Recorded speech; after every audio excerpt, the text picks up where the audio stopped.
Hello friends, welcome to our channel Khatri Steno. Subscribe our channel for more dictations on daily basis.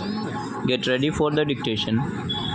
The House will remember that when this matter came up on the earlier motion to appoint a joint committee, we had a fairly full and profitable discussion in this House. As a result, the House agreed to send this bill to a joint committee. The other house went a step further and unanimously agreed to send it to the joint committee. I mention these facts to show what a greater degree of unanimity of opinion there has been in Parliament over this matter. One would imagine sometimes reading or hearing some criticisms made outside this house that this was a measure over which opinion was rent in twain, that it was a highly controversial measure which proposed something very extraordinary.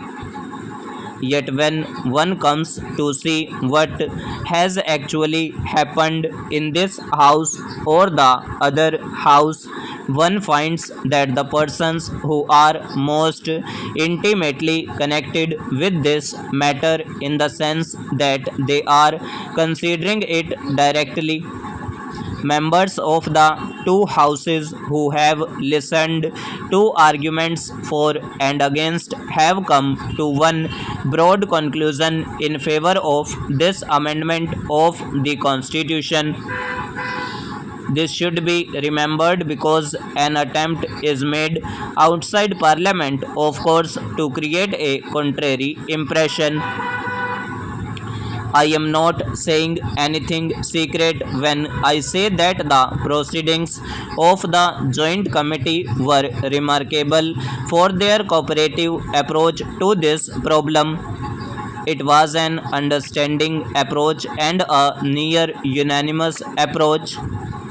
In fact, the bill as it has emerged from the Joint Committee might almost be considered to represent the views of almost every member of the Joint Committee, which consisted of people of various parties and various views.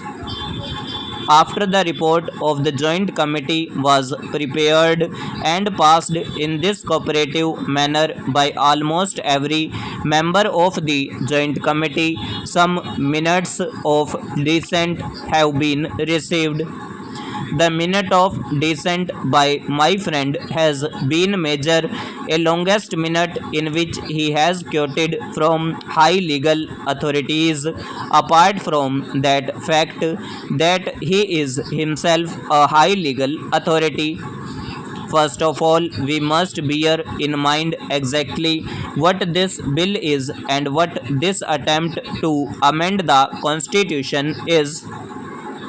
It is odd that words like confiscation of property and export oblique expiration are thrown about when actually what the Constitution says is that there will be no such thing except by law and except on payment of compensation thereof.